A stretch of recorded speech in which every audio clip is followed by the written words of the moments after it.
Hello बच्चों, आज हम आपको नया चैप्टर स्टार्ट करेंगे। आपको मैं कंटिन्यूटी एंड डिफरेंशिएबिलिटी, कंटिन्यूटी और डिसकंटिन्यूटी भी पढ़ाया हूँ। उसके बाद डिफरेंशिएशन आपको पढ़ा चुका हूँ। अभी उसका एक्सरसाइज किसी चैप्टर का नहीं करा रहा हूँ, एक्सरसाइज बाद में कराऊंगा। तो हम आपको आज नया चैप्टर उसका एप्लीकेशन ऑफ डेरिवेटिव यानी उसका आपको एप्लीकेशन बताएंगे। उसका एप्लीकेशन में क्या था कि उसके एप्लीकेशन में आपको उसके बारे में थोड़ा आगे पढ़ने को मिलेगा।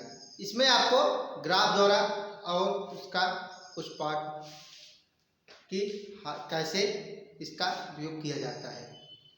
तो हम आपको स्टार्ट करने से पहले एक मोटिवेशन बात बताते हैं कि आप सब अच्छे से पढ़िए। कामयाबी एक सुबह जैसी होती है, कामयाबी एक सुबह जैसी होती है, मांगने पर नहीं मिलती है, आपको जागने पर मिलती है। क्या? कामयाबी एक सुबह जैसी होती है जो मांगने पे नहीं जागने पे मिलती है। कहने का आशय है कि आपको मेहनत करना चाहिए कि किसी से भगवान से मांगने से मिलती नहीं। अब हम आपको चैप्टर को स्टार्ट करते हैं। चैप्टर में क्या है? Application of derivative. जैसे आपको पता चल ही गया होगा, तो हम इसका डिफरेंशिएशन आपको बताते हैं। इसका डिफरेंशिएशन आपको हम बताएंगे। तो जैसे इसका डिफरेंशिएशन क्या हो जाएगा कि दी एवरेज रेट, मतलब rate of the function, rate of the function आपको इसका ज्ञात करना होता है या आपको दिया रहता है। तो rate of the function, rate of the change of a function, मतलब आपको रेट का इसका चेंज करना पड़ेगा। जैसे अगर आपको उसका आयतन दिया रहे वर्ग का, तो आपको उसका पूछ लेगा क्षेत्रफल यानी एरिया पूछ लेगा। तो इसी तरह उसको कहते हैं रेट ऑफ चेंज फंक्शन। तो क्या हो जाएगा? Rate of the change, rate of the change of the function with respect of A interval. Interval जो एक मतलब आपको निश्चित दूरी यानी निश्चित समय बताता है कि आपको इतना दूर से इतना दूर तक जाना होगा, उसे इंटरवल कहते हैं। जैसे अगर आपको भी समझाते हैं कि इंटरवल क्या होता है, तो क्या डिफाइन, तब आपको डिफाइन करना होगा कि जैसे डिफिनेशन क्या हो जाएगा?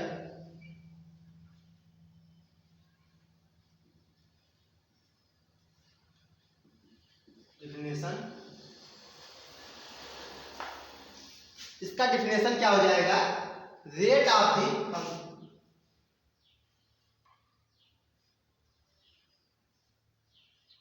Rate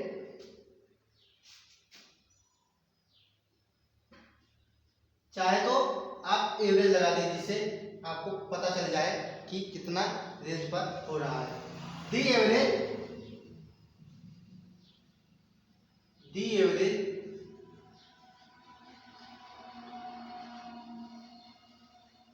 the average rate of the rate, the average rate of the change, rate of change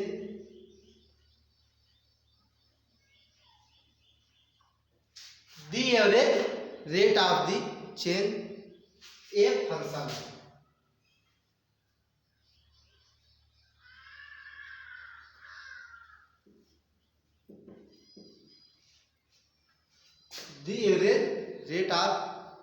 change a function with respect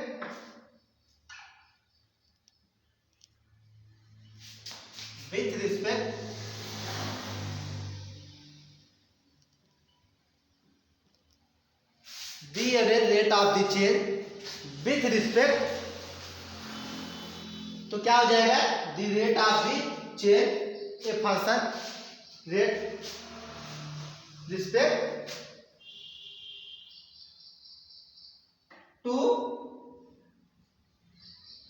x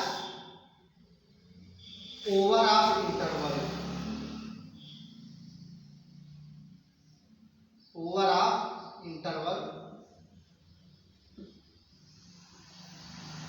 interval में क्या लिख सकते हैं आप कि a और a प्लस एच, ए इसका इंटरवल हो गया।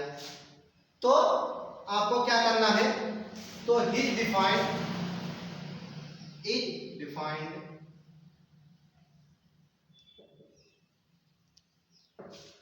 तो डिफाइंड इसका क्या फार्मूला हो जाएगा, इट डिफाइंड कि या फिर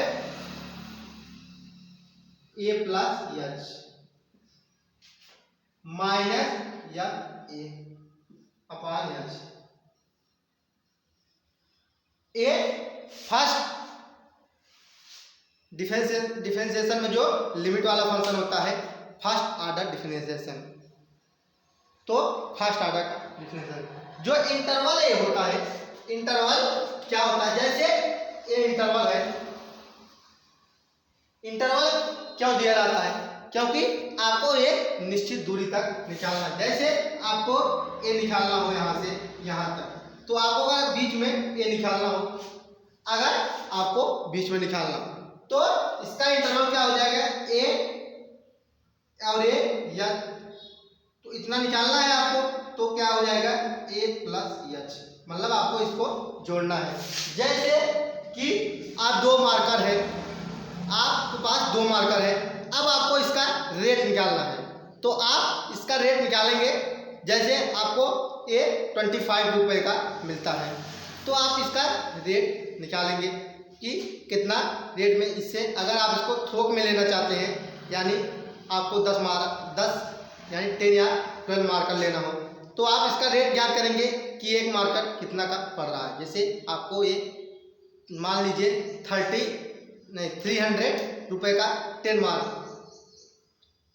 मार्कर है, तो आपको इसका रेट ज्ञात करना होगा, तो आप ज्ञात करेंगे कितने रुपए में ए मार्कर ज्ञात किया जा सकता है। जैसे इसका आपको रेट ज्ञात करना, जैसे इसका दूरी ज्ञात करना हो, ऐसे है तो इसका ए है, ए बी है, इसके बीच की दूरी आपको ज्ञात करना है, तो आप क्या करेंगे ए प्लस बी अपान 2, तो आपका बीच की दूरी क्या हो जाएगा, दोनों को आप जोड़ेंगे। जैसे अगर यहाँ 10 हो यहाँ 15 हो, तो 10 15 25 अपान 2 कर देंगे 12.5, तो बीच का दूरी 12.5, जान लीजिए इसका रेट निकल गया। तो यही इसका मतलब रेट होता है। तो आपको करना क्या है, ए इसका डिफरेंशिएशन है, तो ए इसका रेट है। एक मिनट, ठीक है।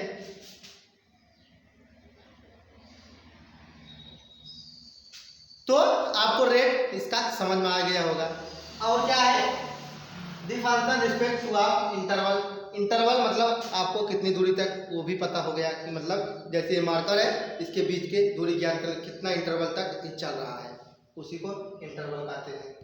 जैसे अब आपको क्या करना है, यहाँ लिख सकते हैं द इंस्टेंटेनियस ऑफ चेंज। अगर आपको इसमें और चेंज करना हो छोटी दूरी के लिए, तो आप इंस्टेंटेनियस चेंज, जैसे अगर इसमें थोड़ा सा चेंज आपको करना हो, तो ए प्लस एच माइनस एच लिख देंगे, एच कैंसिल हो जाएगा, जो आंसर आएगा वो हो जाएगा। तो आपको एक नोट में लिखना है, मैं उसे बोल दे रहा हूँ उसको, क्या कि use the word of instantaneous x में नॉट बी रिस्पेक्टिवली टाइम, यानी इसमें कोई टाइम निश्चित आपको नहीं दिया रहेगा, तो कि कितने टाइम तक आपको ज्ञात करना होता है। तो क्या है, the what rate of mean instantaneous of change. जैसे आपको इस पे हमें एग्जाम्पल बताते हैं कि कैसे ये सॉल्व होगा। जैसे ये क्वेश्चन है कि एक मिनट,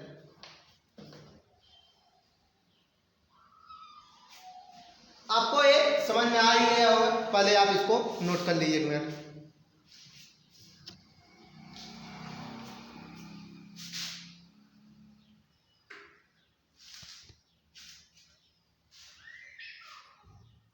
जैसे ये क्वेश्चन है कि आज मैं कुछ क्वेश्चन लिख के लाया हूं, क्योंकि क्वेश्चन याद तो रहता नहीं, सॉल्व करना केवल आता है। तो ये क्वेश्चन है कि the area of the circle, the area of the circle. जैसे कोई सर्किल है, क्वेश्चन क्या कर रहा है, the area of the circle. तो आप पहले एक सर्किल बनाइए इसका,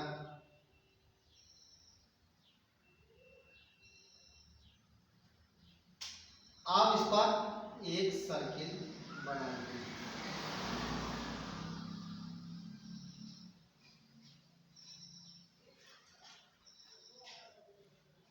ये हो गया एक सर्किल। तो अब क्वेश्चन में क्या कह रहा है कि the area of the circle increase of the rate, इसका रेट इंक्रीज कर रहा है, यानी आपको उसका मान याद करना पड़ेगा। अभी वो बढ़ रहा है, कितना बढ़ रहा है, 2 सेंटीमीटर। रेट इंक्रीज कर रहा है, रेट इंक्रीज कर रहा है।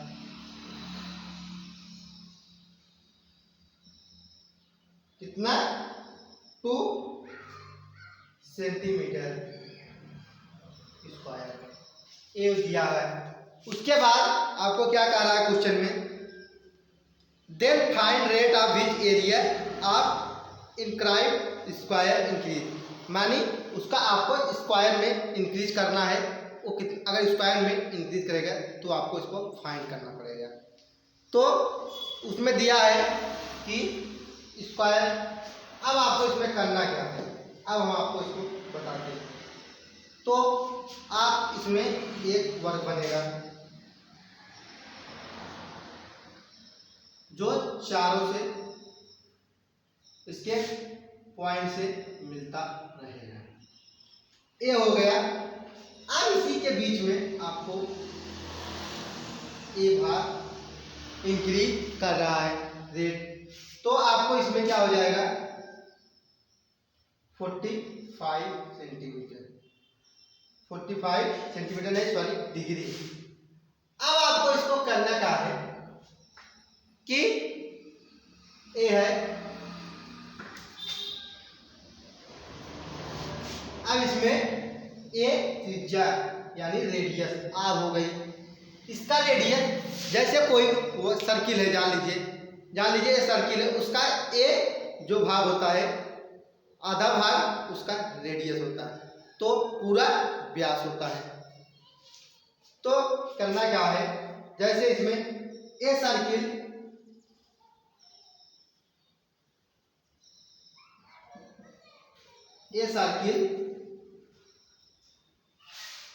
तो इसको ए मान लीजिए, ए एरिया है, तो क्या हो जाएगा, पाई आर स्क्वायर। तो एरिया इसका पाई आर स्क्वायर है।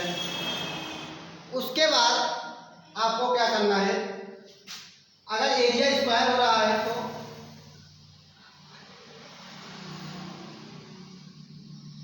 क्योंकि इसमें आपको स्क्वायर का वैल्यू पूछा है, तो क्या हो जाएगा, ये तो स्क्वायर पहले से है, तो इसमें 2 लगा के आर स्क्वायर, क्योंकि इसमें क्या केवल इसका रेट इंक्रीज हो रहा है, रेट इंक्रीज हो रहा है, तो इसमें क्या हो जाएगा, जैसे ये है, अब ये हाफ रेडियस है, अगर इसको पूरा करेंगे तो फुल रेडियस, हाफ रेडियस आधा होता है, फुल 2r होता है, व्यास का आधा होता है। तो अब आपको इस क्वेश्चन को सॉल्व करना है। तो आप इस पर क्या करेंगे, इसको मान लीजिए एरिया ए है, तो अब आप इसको सॉल्व करेंगे कि डी ए,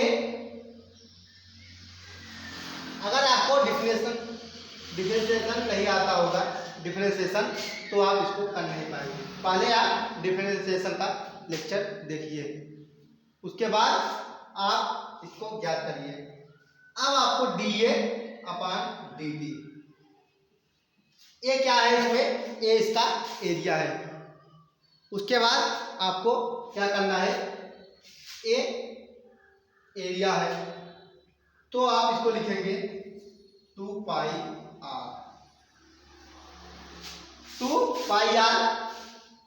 तो जैसे ए पाई आर स्क्वायर है, तो पाई इसका कांस्टेंट हो जाएगा और 2 आर का क्या हो जाएगा, यहाँ इस साइड चला जाएगा तो आर हो जाएगा, अगर आप डिफरेंशिएशन निकालना जानते होंगे तो। अब आपको करना क्या है, यहाँ DA2 का निकालना है, तो यहीं आगे लिख देते हैं इनटू DA2 अपॉन DT। चलो इसको आगे निकालते हैं, छोड़े इसे यहाँ नीचे करते हैं। 1 मिनट, ठीक है, थोड़ा खिंचाव आ गया था इसमें। अब क्या करना है, DA2 अपॉन DT, तो क्या हो जाएगा, ये 2r स्क्वायर है। अब आप इसका डिफरेंशिएशन करेंगे तो 4r हो जाएगा। एक इक्वेशन फर्स्ट, एक इक्वेशन सेकेंड, एक इक्वेशन फर्स्ट, एक इक्वेशन सेकेंड हो गया। अब आपको करना क्या है, दोनों इक्वेशन बन गया है। अब आपको करना क्या है, इसको आप लिख सकते हैं कि एक चीज छोड़ दिए, यहाँ जैसे DA2 इंटू टी है, तो आप इसको यहाँ भी छूट गया है। 1 मिनट, जैसे टी के रिस्पेक्ट निकाल रहे हैं तो आर का बचा रहा है, तो यहाँ हो जाएगा dr अपॉन dt। यही छूट गया था, dr अपॉन dt, और यहाँ पर भी वही हो जाएगा dr अपॉन dt, बस, और सही है सब कुछ। अब आपको दोनों इक्वेशन को जोड़ लेना है, तो क्या हो जाएगा, 2 = 2 pi R into dr upon dt। ए आपको दोनों में क्या हो जाएगा, ए इधर चला गया, ओ इस साइड आ गया, तो अगर जैसे एक कॉमन हो गए तो 2 पाई आर। तो आपको करना क्या है कि दिख रहा है कि नहीं, एक मिनट देख लें। हाँ ठीक है, अब आपको करना क्या है, इसको आप ले सकते हैं कि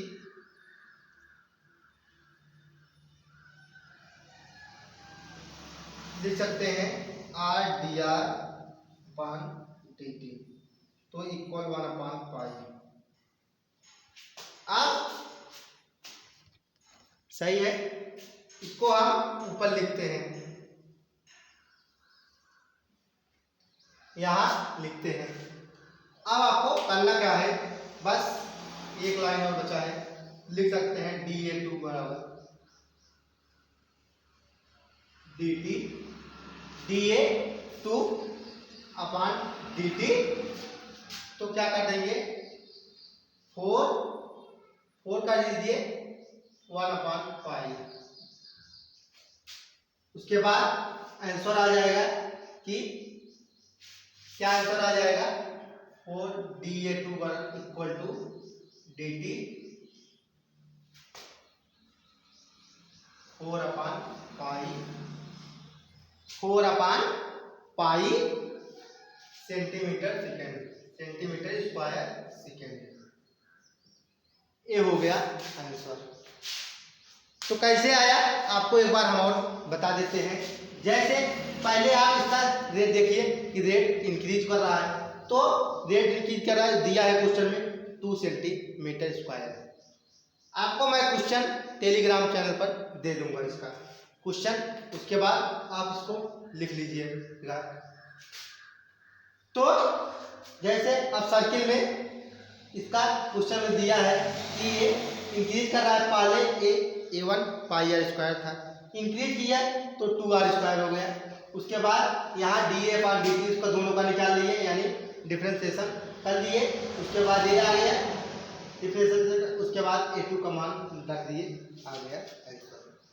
तो आंसर क्या आ गया, area of square increase rate of 4 pi centimetre square.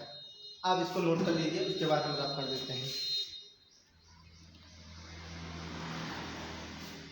अब हम इसको रफ करते हैं। आप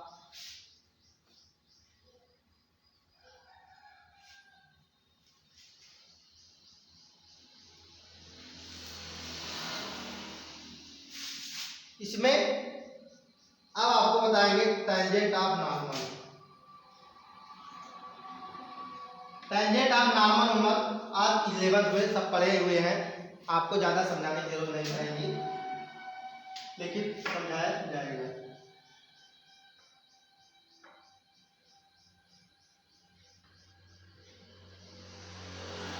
टेंजेंट ऑफ नॉर्मल,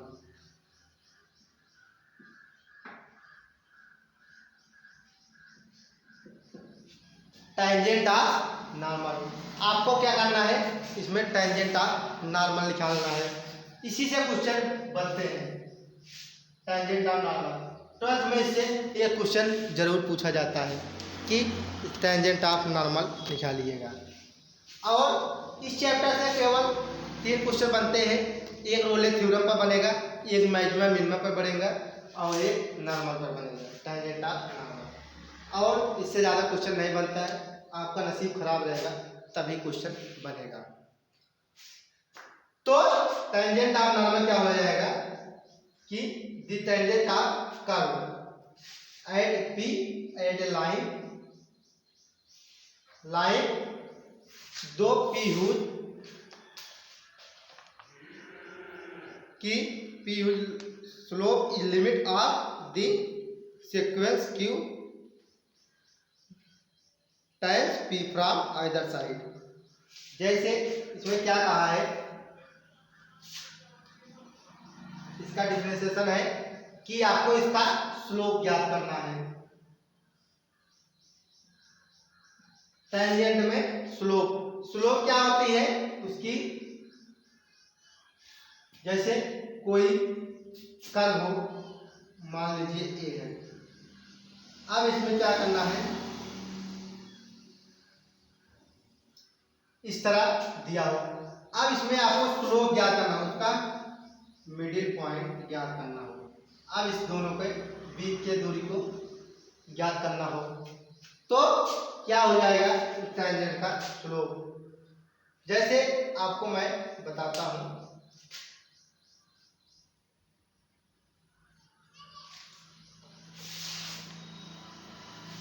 जैसे क्या है कि tangent the tangent of the curve, the tangent of the curve at A P in the line दो, यानी कोई लाइन है उसके मध्य बिंदु को P से डिनोट कर रहे हैं, तो whose slope limit of the sequence Q and Q times to P। तो normal line with the perpendicular tangent of point connect normal curve at the point. तो इसमें एक नॉर्मल पॉइंट होता है, एक परपेंडिकुलर। परपेंडिकुलर का मतलब क्या होता है कि 90 डिग्री पर।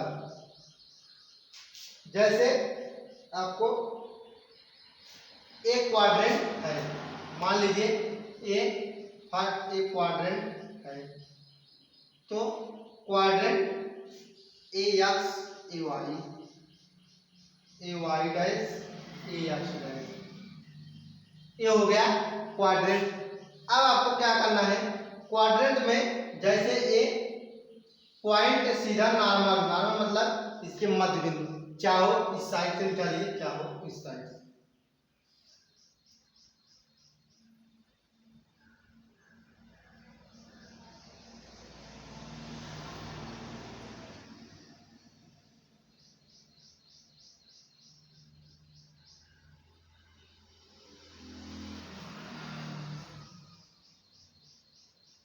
ए हो गया इसका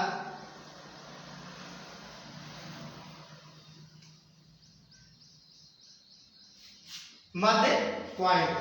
अब आपको इसमें एक कर्व ज्ञात करना है। जैसे आपको कर्व इन दोनों को मध्य टच करते हुए जाना चाहिए, तो आपको इस ए और बी के बीच जो आपको ज्ञात करना होगा वही इस पर स्लोप ऑफ नॉर्मल होगा। इस पे आपको हम एक क्वेश्चन बताते हैं। इसकी थ्योरी में आप लिख सकते हैं ए टेंजेंट है, ए टेंजेंट है, ए इसका नॉर्मल फॉर्म है और ए क्यू हो गया। आप इस दोनों के मध्य जो निकाल रहे हैं ए क्यू हो गया, तो ए उसका टेंजेंट ऑफ नॉर्मल होता है। आपको बहुत ज़्यादा समझाने की जरूरत नहीं है। तो आपको क्या करना है, ज्योमेट्रिकल इसका मीनिंग क्या हो जाएगा,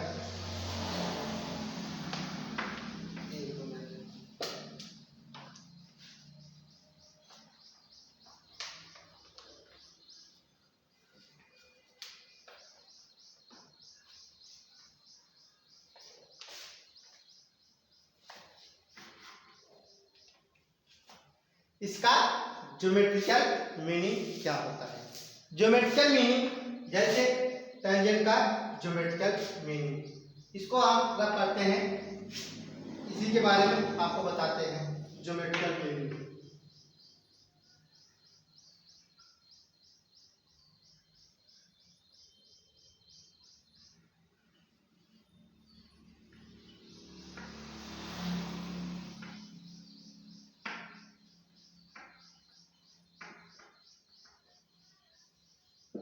ज्योमेट्रिकल मीनिंग, ज्योमेट्रिकल मीनिंग इसका क्या हो जाएगा, of D Y upon D X. अगर आपको इसका कर्व नहीं समझ में आ रहा है तो आपको लेकिन क्वेश्चन आ जाएगा। आपको क्वेश्चन में बहुत ज़्यादा कर्व नहीं बनाना होता है, क्वेश्चन बहुत ही कम इसके कर्व वाले होते हैं, कर्व वाले। तो क्या होगा, इसके कर्व थोड़े टफ होते हैं जिससे आपको इसलिए नहीं थोड़ा समझ में आ रहा है। तो आप लिख सकते हैं A Q times P and H times to 0। तो आप and slope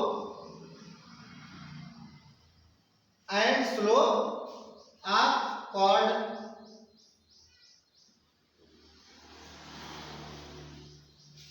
slope of chord PQ tends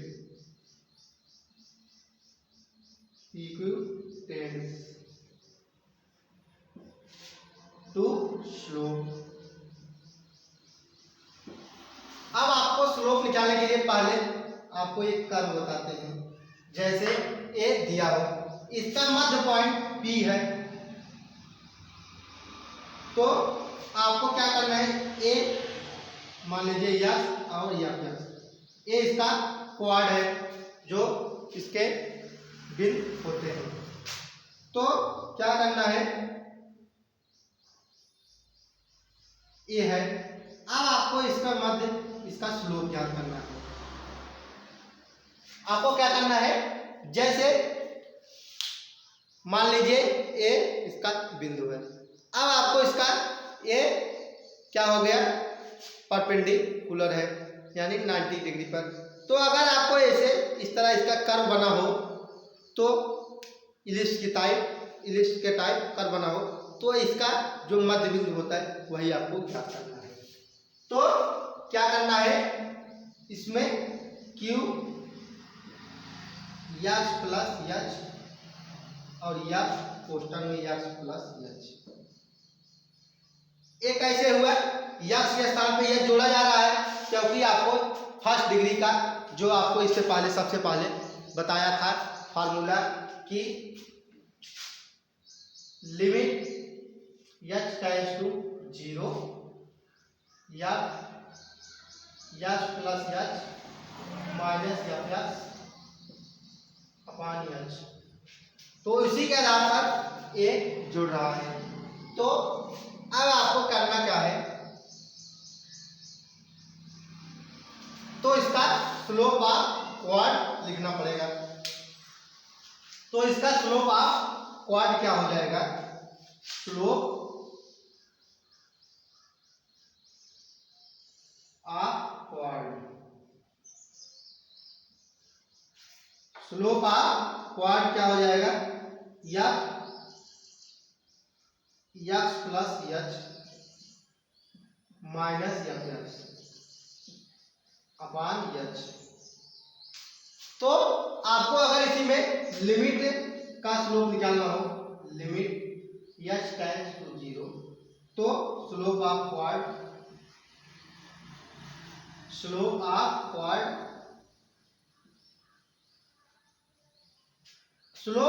क्या होता है, ये जैसे ये पॉइंट है और ये पॉइंट।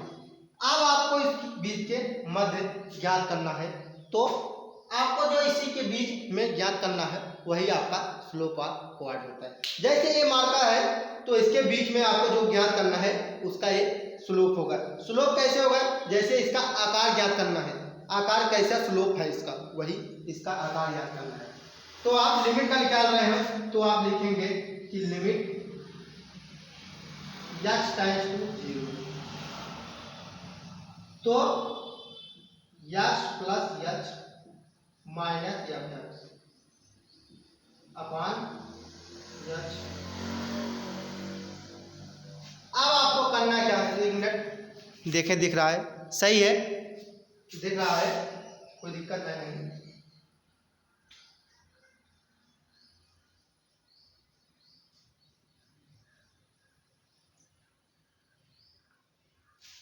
आप लिखेंगे slope of tangent P, slope of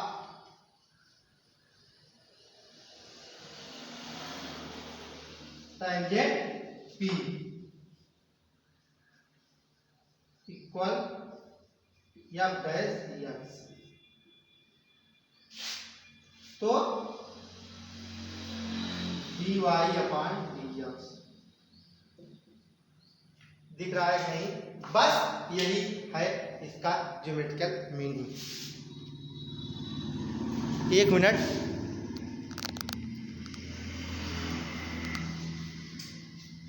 अब आपको हम फिर से एक बार समझा देते हैं इसका थोड़ा। जैसे कोई स्लोप p है, स्लोप p को जैसे कोई पॉइंट p है तो एक रेखा खींचे, यानी एक लाइन खींचा, तो पॉइंट उसका p रखे। अब आपको उसमें एक कर्व बन रहा है, जो चाहे इलिप्स हो सकता है, हाइपरबोला, कुछ भी हो सकता है। तो कर्व बन रहा है, तो कर्व इसके और वो p पॉइंट से टच करके जा रहा है, तो एक पॉइंट p से टच होके जा रहा है। तो आपको यहाँ पे जहाँ से कर्व स्टार्ट हुआ उसी के बीच से आपको उसका रेट निकालना है, यानी उसका आकार निकालना है। अगर आपको आधा निकालेंगे तो इसका दुगना कर देंगे तो पूरा निकल जाता है, इसलिए आधा इसका निकाला जाता है, आधा नहीं निकाला जाता है। तो आपको इस पॉइंट का निकालना है। अब जैसे इतना है तो अगर ये यस या फ्लैक्स है तो इसका दुगना होगा, क्योंकि इतना दूर तक जा रहा है, तो आपको यस डाल के निकालना पड़ेगा। उसके बाद आपको करना क्या है, ये दिया है क्यों, मतलब उसका टाइम्स p, मतलब अगर उसका टाइम्स है तभी तो यस आ रहा है, तो 0 यस 0 तक, तब आपको स्लोप ऑफ क्वाड तो हो जाएगा, स्लोप ऑफ क्वाड उस पर फर्स्ट ऑर्डर डिग्री पर लिख देंगे। उसके बाद लिमिट लगाने का क्वाड लिमिट आगे लग जाएगा, उसमें कोई दिक्कत है नहीं। उसके बाद आपको स्लोप ऑफ टेंजेंट, टेंजेंट मतलब आपको टाइम जो होता है उसके आधार पर वैल्यू निकालना। अभी आपको टेंजेंट में अभी बहुत से ऐसे आएगी, तो आपको थीटा इक्वल टू दिया रहेगा 45, 90, 60, 30, तो आपको टेंजेंट मतलब टैन का ही मतलब है, कुछ मतलब नहीं है। तो tangent p F dash X equal to dy upon dx, तो ए हो गया। आप इसको रफ कर, अब हम इसको रफ करते हैं।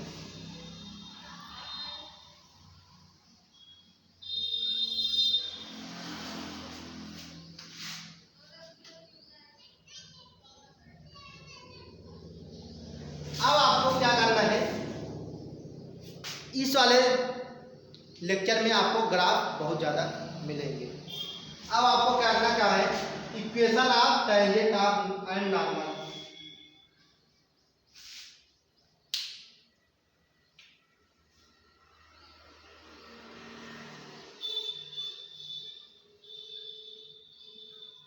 Equation of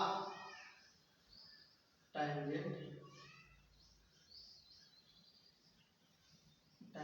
of normal. आप चाहे लिखिए, चाहो एंड लिख लीजिए, एंड ज़्यादा सही पड़ेगा, एंड नॉर्मल।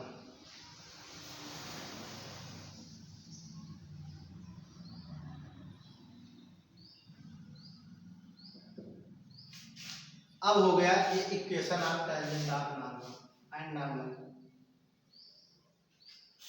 अब आपको इसमें करना क्या है, जैसे आपको ज्ञात करना हो इसमें equation of tangent A X Y, जैसे equation of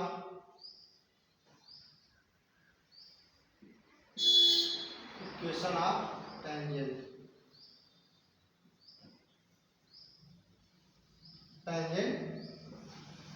x dash Y dash.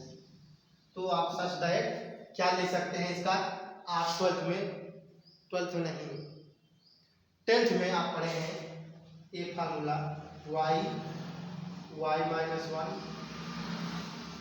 dy upon dx x minus x dash. ये फार्मूले आते कहाँ से हैं, तो अब हम आपको बताते हैं ये आते कहाँ। पहले इसको आप लिख लीजिए, और equation of normal,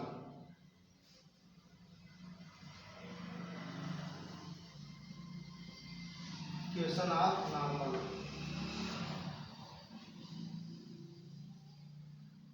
1 upon dy upon dx। ये हो गया equation of tangent of normal. तो आपको इसमें दिमाग लिखना है कि दिमाग, पहले आप इसको लिख लीजिए, उसके बाद आपको हम बताते हैं।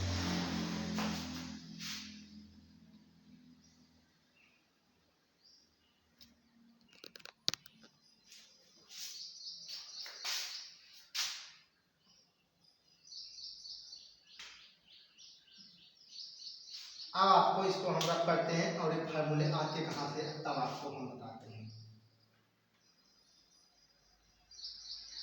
पहले इसका दिमाग लिख लीजिए,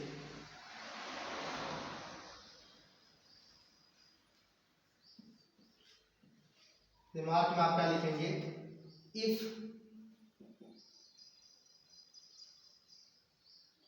x 1 इक्वल टू 0, तो देन तब अगर f इक्वल टू 0 हो तो देन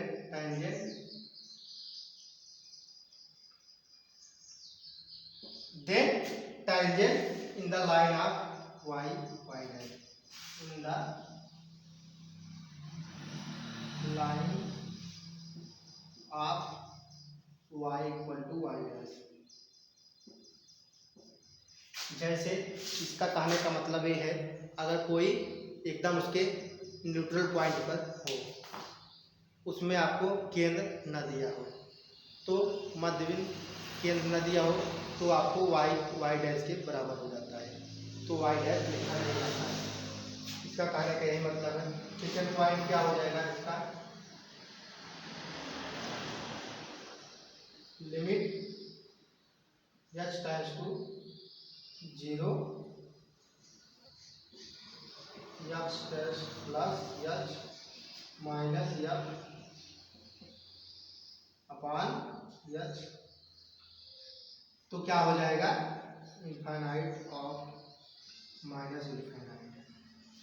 आप इसको दोनों को याद रखिएगा, ये आपको याद रखना है। इसका थर्ड पॉइंट क्या हो जाएगा,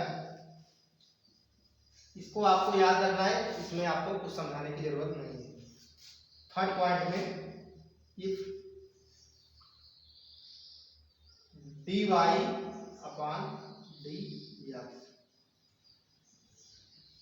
P X one Y one equal to 0। Tangent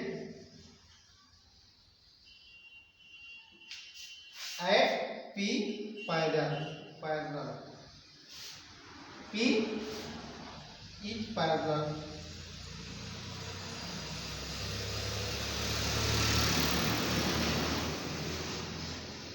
आप इतना नोट कर लिए पहले, उसके बाद हम बताते हैं।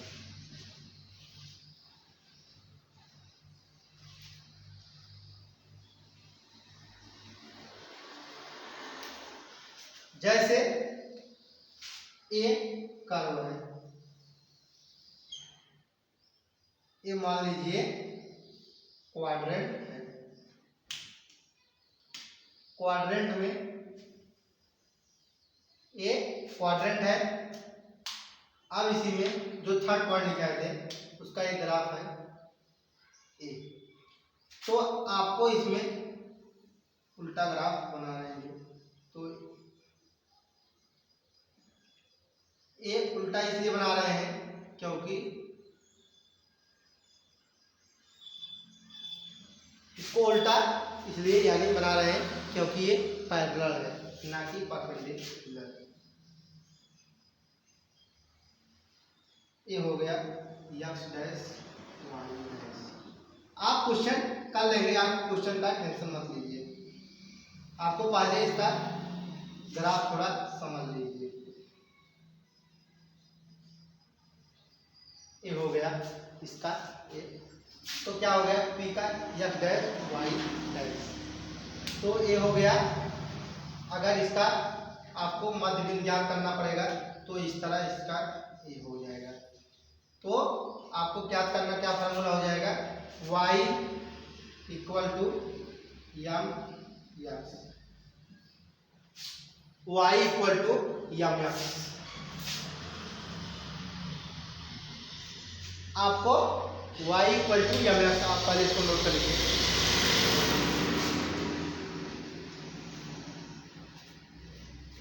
यही इसका मेन पॉइंट है और इसी से फार्मूले पूरे ड्राइव होते हैं। आप इसको पूरा विस्तार से आप स्ट्रेट ऑफ लाइन में पढ़ेंगे। स्ट्रेट ऑफ लाइन पढ़ के आप आए हुए हैं, आपको पता भी होगा, आप 11th में पढ़े हुए हैं। नहीं पढ़े हुए हैं तो आपको कुछ दिन बाद स्टार्ट किया जाएगा। तो इसको हम रख करते हैं, इस फार्मूले के बारे में आपको थोड़ा सा जानकारी देते हैं। जैसे y equal to M X, M क्या है, यम टेंजेंट है।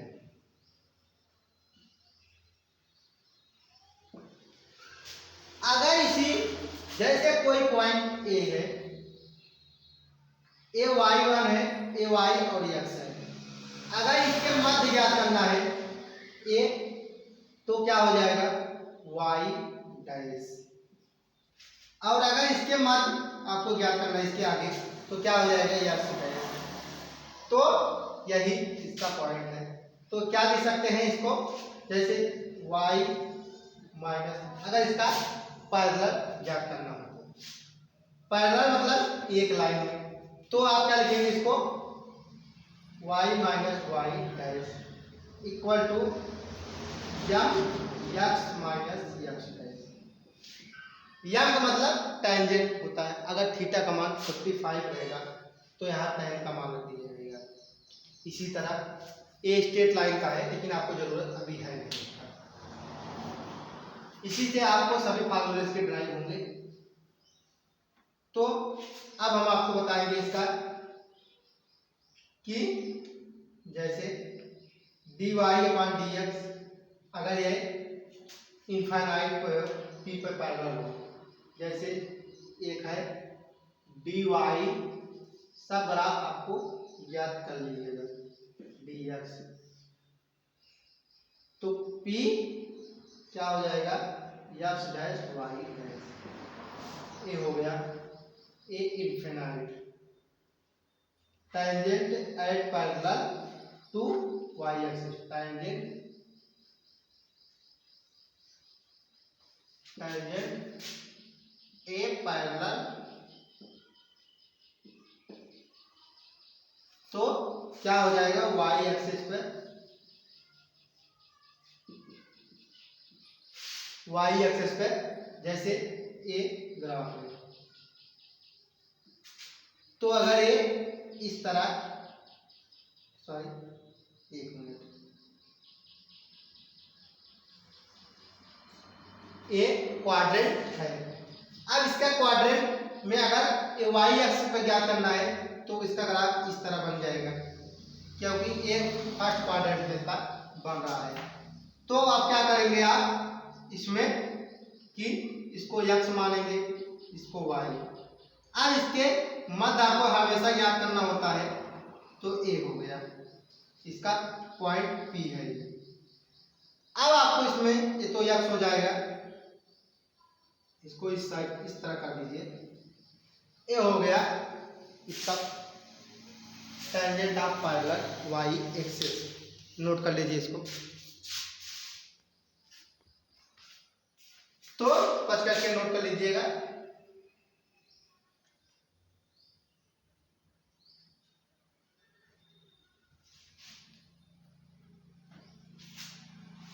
अब आपको क्या करना है, जैसे दिया हो it tangent parallel AF BY plus C, दिया हो टेंजेंट फोर्थ पॉइंट में इसका, इफ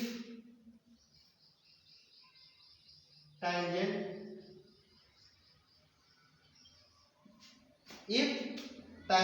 is parallel,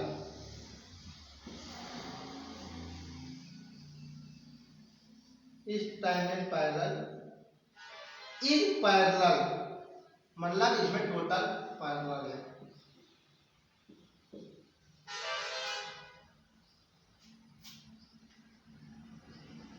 क्या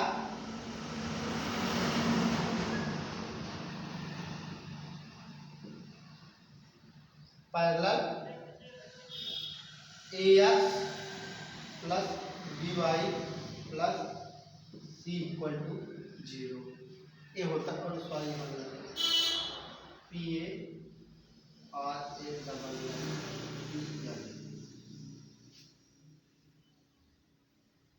तो आप ये दिया रहेगा तो आप क्या कर देंगे, इसको dy अपान dx, तो आ जाएगा माइनस A अपान B, ये इसका फार्मूला है। ये आया कैसे, तो आप पहले इसका A के रिस्पेक्ट में निकालेंगे डिफरेंशिएशन। अगर A के रिस्पेक्ट में निकालेंगे तो आ जाएगा dy अपान dx, आ जाएगा A। तो अगर इसके अब B के रिस्पेक्ट में निकालेंगे तो dy, सॉरी यहाँ dA अपान, सही है dy, एक मिनट, dA अपान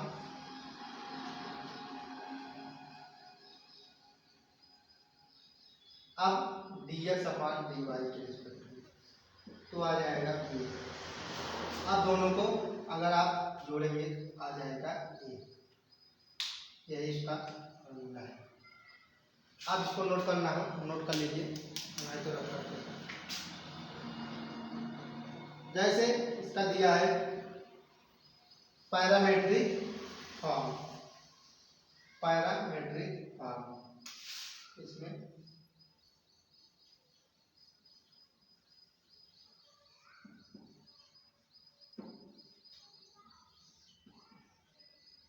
पैरामेट्रिक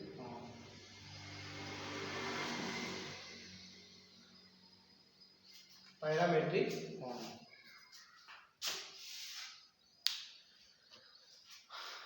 आपको पैरामेट्रिक फॉर्म में क्या करना है कि if the equation of the curve represented of parametric x equal to ft and y equal to gt, तो आप लिख सकते हैं वेयर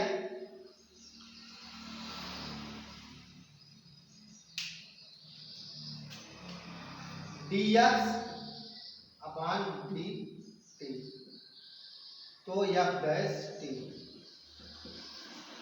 एंड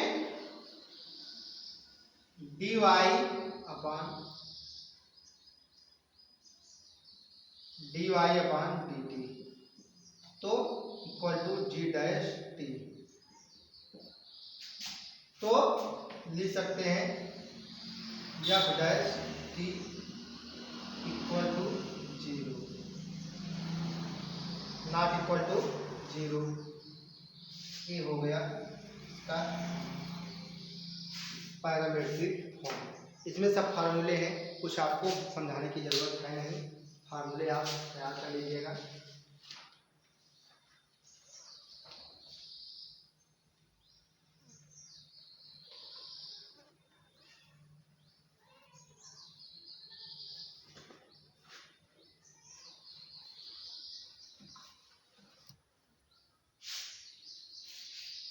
हम इसको रफ करते हैं। पैरामेट्रिक फॉर्म सबसे इम्पोर्टेंट है।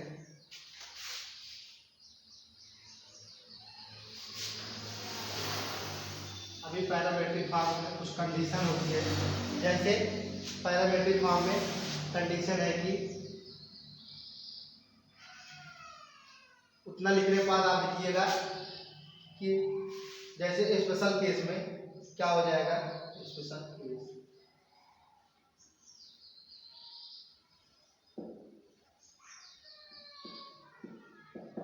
स्पेशल केस में जैसे कोई टेंजेंट दिया हो, क्या दिया हो कि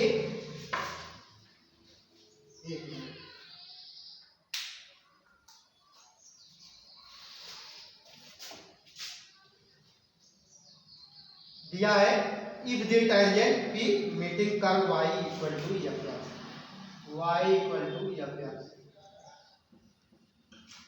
अगर y equal to F X दिया हो तो तब आप क्या करेंगे, इसमें आपको क्या करना होगा, तो अगेन लिखेंगे, अगेन